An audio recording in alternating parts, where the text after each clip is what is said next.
Have you ever just gotten that feeling that the super rich are playing a completely different game than the rest of us? You know, like there's a secret rule book for wealth, and we never even got a copy. Well, what if I told you that secret isn't locked away in some vault? It's actually written in plain sight. And today, we're going to learn exactly how to read it. Okay, let's just get right into it. This is the question that drives every single honest taxpayer crazy.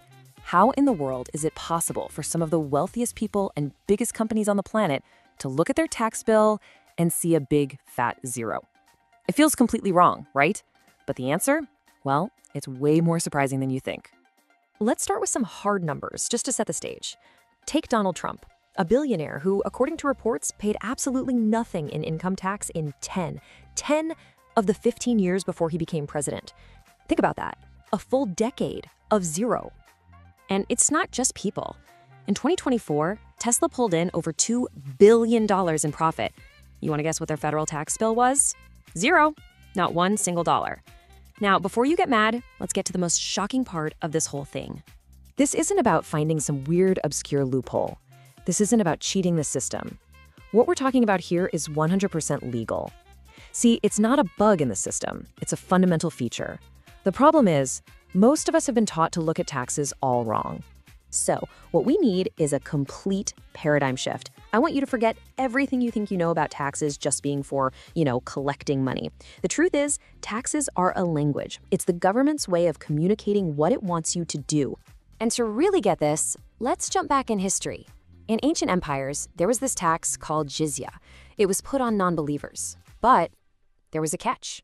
If a family sent one of its own to join the military, poof, the tax was completely waived. And this is brilliant because it illustrates the real point. The goal of that tax was never really to collect money. It was a tool to build an army. It was the state saying, hey, this is what we need from you. And if you do it, we'll reward you. The tax was a language, plain and simple, used to get everyone's behavior aligned with the government's goals. So once you see tax as a language, the whole thing stops being this confusing mess and starts looking like a code, a secret code that tells you exactly what the government wants. And if you can decode it, you can align with it. So how do we read this code? Well, it all comes down to what I call the 3 Ps: priority, paranoia, and prohibition. This is basically the framework for understanding what any government wants anywhere in the world. First up, priority. This one's pretty simple. It's what the government wants more of. So in a huge country like India, what's a top priority? Jobs, right? So if you go out and create a bunch of jobs, you can bet there are going to be incentives and tax breaks waiting for you.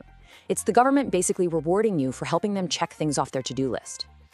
Okay, but what's really, really interesting is the next one, paranoia.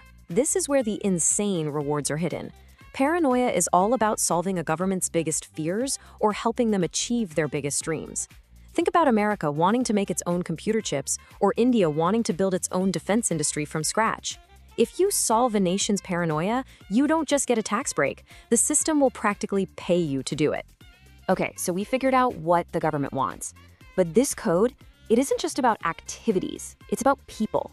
The system is designed to reward specific types of players, because not everyone is viewed the same way through the lens of the tax code. Let's just simplify this whole thing. The government basically sees 2 main types of players in this game: people who build the system and people who thrive within it. Understanding which one you are, well, that's the whole key. Are you a builder or are you a thriver? So, the difference is simple, but it's profound. Builders get rewarded because they solve the government's biggest problems. Remember that paranoia? Think Elon Musk with electric cars. In return, they get massive incentives. Thrivers, on the other hand, are people who benefit from the system the builders helped create. They use the roads, the stable economy, all that infrastructure. And yeah, this includes most of us, salaried employees. And for that privilege, we pay the most tax. And here's the brutal reality check. From the system's point of view, this isn't unfair. It's just the price you pay. It's the price for the privilege of consuming the infrastructure, the stability, and the market access that somebody else took a huge risk to build. It's basically a fee for thriving. Okay, so that's all the theory. Let's put this into a real-world test, one that literally thousands of entrepreneurs think about every single year: the Great Dubai Tax Myth. So everyone knows Dubai has low taxes. It's famous for it. So is the answer to just pack up your business, move there, and escape the tax man back home? It seems like a simple math problem, right? But it's rarely that simple. So to make a really smart decision, you have to think way bigger than just the headline tax rate. You have to use what's called the true tax cost framework. This calculates the total cost of your decision, the tax you pay, plus the real-world pain you endure, minus your actual odds of success. Now let's actually compare them. In India, yeah, the headline tax might be 25% versus just 9% in Dubai. That looks amazing on paper. But what about the pain endured? The cost of leaving your family, your network, the constant travel? What about your odds of success? In India, you have direct access to a market of 1.4 billion people. Are your odds of making it really higher when you're far away from that? For a lot of people, the true tax cost is actually much, much lower staying right at home. And this brings us to the final and honestly the most powerful realization of all. The secret of the wealthy isn't about running away from taxes or finding some clever little trick. No, it's much simpler and a whole lot smarter. The real game is not tax evasion, it's strategic alignment.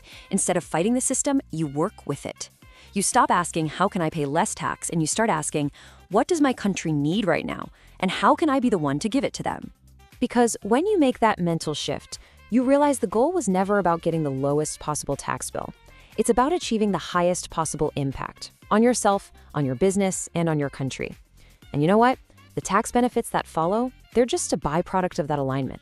So now you know the code. Tax isn't a punishment. It's a set of instructions. It's a roadmap that's telling you exactly where the biggest problems are and where the biggest rewards are hiding. So the only question left is, now that you can read the map, are you heading in the right direction?